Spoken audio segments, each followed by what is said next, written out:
আমন্ত্রণ জানাই 9 minutes with বাক্য। আজকে আমাদের সাথে এমন একজন অতিথি উপস্থিত আছেন যিনি নারী উদ্যোক্তা। এখনকার সমাজে নারী উদ্যোক্তা তৈরি হওয়া এবং সাথে সফলতার সাথে কাজ এগিয়ে নিয়ে যাওয়াটা কিন্তু বেশ কঠিন। আজকে শুনবো তার সফলতার গল্পগুলো।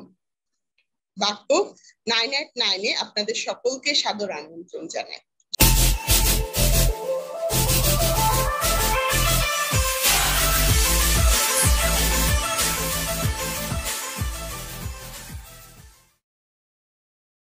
আমাদের সাথে আজকে যিনি উপস্থিত আছেন উনি ঢুলি সিইও লুসা মির্জা। আপু কেমন আছেন? ভালো আছি, আপনি কেমন আছেন? এই তো 1999 সাল থেকে টেকনোলজিক্যাল খাতে পদচারণা ওনার। আসেন লুসা আপার কাহিনীগুলো আমরা একটু শুনে নিই।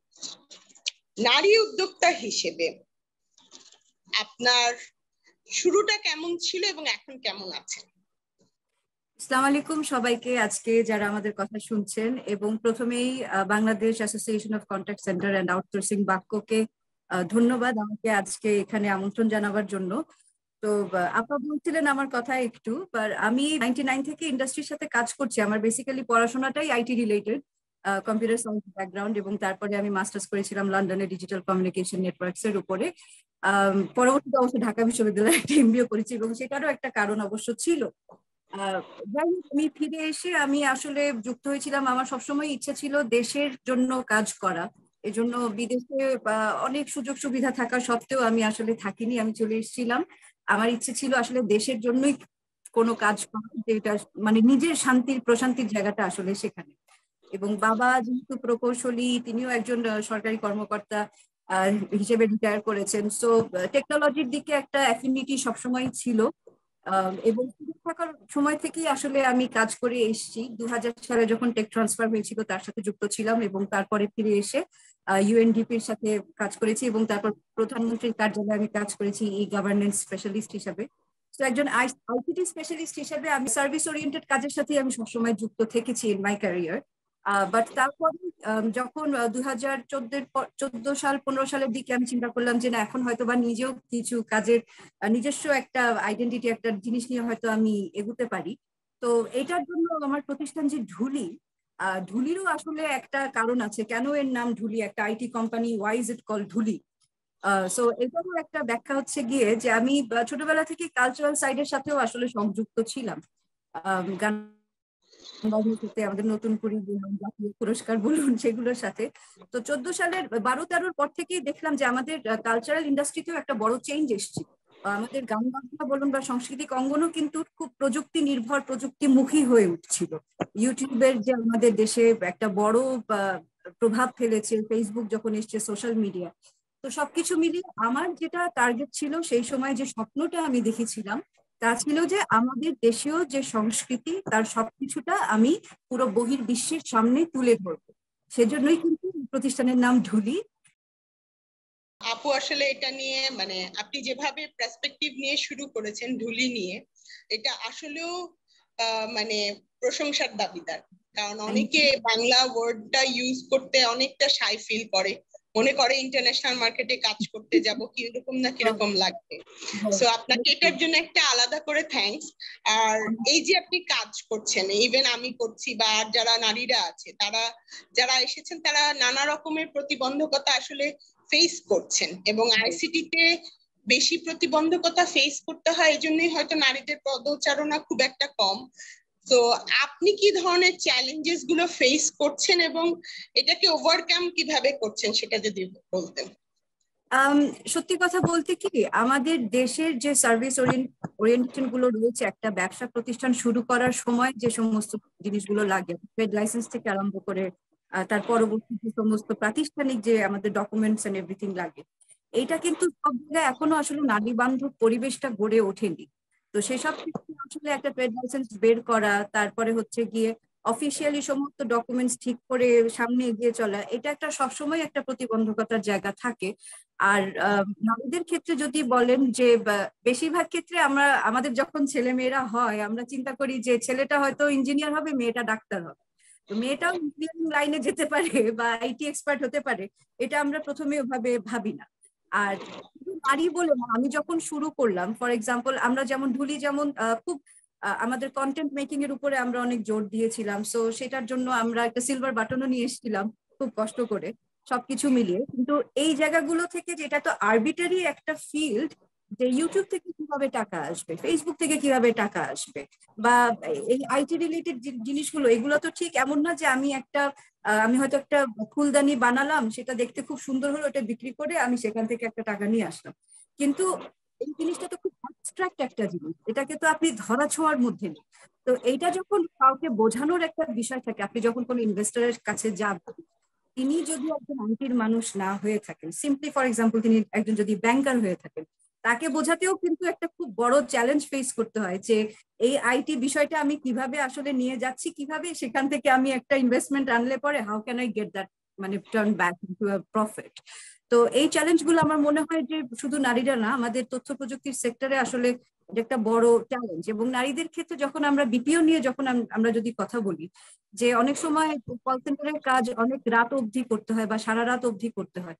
তো একজন নারী ডক্টর, তিনি হয়তো চিকিৎসক, তার হয়তো নাইট ডিউটি পড়ে হসপিটাল, একজন নার্সের হয়তো নাইট ডিউটি পড়ে, তাকে তার যাওয়ার পেছনে কিন্তু খুব বেশি বাধা বিপত্তি থাকে না। কিন্তু একটা মেয়ে কল সেন্টারে কাজ করবে বা কাজ করতে আসবে, তখন কিন্তু তার বাবা মা নানা দিক চিন্তা করে, যে পাড়া প্রতিবেশী কি বলবে, আত্মীয় স্বজনরা কি বলবে, মেয়ে সারা রাত বাইরে থাকবে, সে তো ডাক্তার না।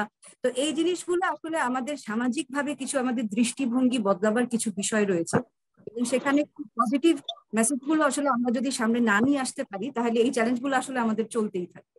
বাক্যর পার্সপেক্টিভ, এইখানে নারীদের জন্য কি ধরনের সম্ভাবনা দেখছেন, এবং কি কি দক্ষতা হলে একটা নারী আসলে এই ইন্ডাস্ট্রিটাতে কাজ করতে পারবে মনে করছেন? না, বাক্যচ্যুত আমি মনে করি যে এই ক্ষেত্রে অ্যাসোসিয়েশনের খুব বড় একটা রোল প্লেইং থাকে। আপনি চ্যালেঞ্জের কথা বললেন, আমি যখন প্রথমে শুরু করলাম তখন তো আমি একাই ছিলাম।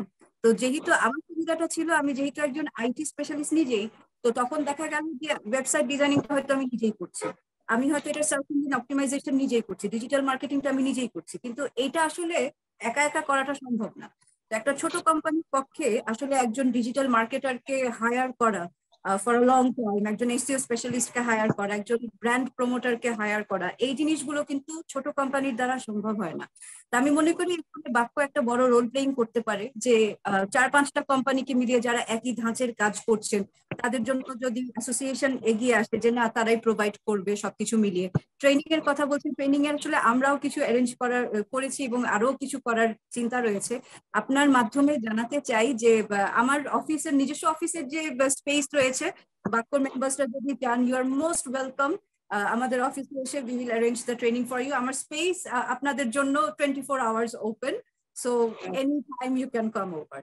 তবে আমাদের যেটা মনে হয় বিপিও ইন্ডাস্ট্রিতে এখনো আমাদের বাংলাদেশ, যে আমরা স্কিলের দিক থেকে, এটা শুধু নারী বলে না, যে কোনো, কারণ একটা সফটওয়্যারের পিছনে একজন নারী বসে আছেন না একজন পুরুষ বসে আছেন, সেটা কিন্তু অ্যাকচুয়ালি প্রশ্ন না। প্রশ্নটা হচ্ছে ঠিক মতো জিনিসটাকে গুছিয়ে ডেলিভারি দেওয়া হলো কিনা। এবং ইন্ডাস্ট্রি সার্ভিস ক্ষেত্রেও তাই। সো সেই ক্ষেত্রে নট অনলি যে আমরা সবসময় টেকনিক্যাল স্কিলের দিকে বেশি মনোযোগ দিই, কিন্তু মূল যে আরো কিছু সফট স্কিল আছে, কমিউনিকেশনের একটা বড় স্কিলের একটা প্রয়োজন রয়েছে। বাইরে যখন কথা বলবে, সেখানে বাংলা ভাষা ছাড়াও অন্যান্য ভাষার কথোপকথনটার একটা বড় একটা অংশ এখানে প্লে করে।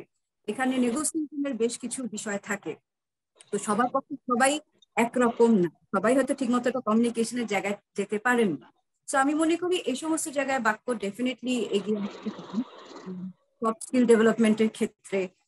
এবং সাথে সাথে যে আমরা তো এখন, আমরা যখন একসময় পড়াশোনা করেছি 23-24 বছর আগে, যখন আমরা পাশ করেছি, তখন কম্পিউটার সায়েন্স ডিগ্রি হলেই কিন্তু হয়ে যেত চাকরি বাকরির ক্ষেত্রে।